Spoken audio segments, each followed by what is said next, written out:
Team India captain Rohit శర్మకు IPL 2024 చేదు అనుభవాలను మిగిల్చింది. Season ఆరంభానికి ముందే ముంబై ఇండియన్స్ ఫ్రాంచైజీ అతన్ని కెప్టెన్సీ నుంచి తొలగించింది. సారథ్య బాధ్యతలను ఆల్రౌండర్ హార్దిక్ పాండ్యాకు అప్పగించింది.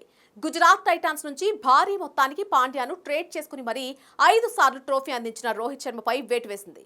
ఇదిలా ఉంటే మేనేజ్మెంట్ హార్దిక్ పాండ్యాతో విభేదాలు తలెత్తిన కారణంగా రోహిత్ శర్మ వచ్చే సీజన్లో ముంబై ఇండియన్స్ ను వీడితాడనే ప్రచారం అయితే జోరుగానే జరుగుతోంది. ఇటీవల కేకేఆర్ కోచ్ అభినవ్ ముకుంద్తో మాట్లాడుతూ రోహిత్ వీటికి బలం చేకూర్చాడు. ఇక Mumbai Indians head coach mark Boucher సైతం తాజాగా ఈ విషయంపై స్పందించాడు. లక్నోతో శుక్రవారం నాటి మ్యాచ్లో ముంబై ఓడిపోయిన అనంతరం అతను మీడియాతో మాట్లాడాడు. ఈ సందర్భంగా రోహిత్ శర్మ భవిష్యత్తు గురించి ప్రశ్న ఎదురైంది. ఇందుకు బదులిస్తూ తనకు సంబంధించిన నిర్ణయాలు తానే తీసుకోగల సమర్థుడు. వచ్చేడాది మెగా వేలం జరగబోతోంది. ఏం జరగనుందో ఎవరికి మాత్రం ఏం తెలుసు. రోహిత్ శర్మతో నేను గత రాత్రి మాట్లాడాను. ఈ సీజన్లో వైఫల్యాల గురించి చర్చించాం. తదుపరి ఏమిటని అడిగాను.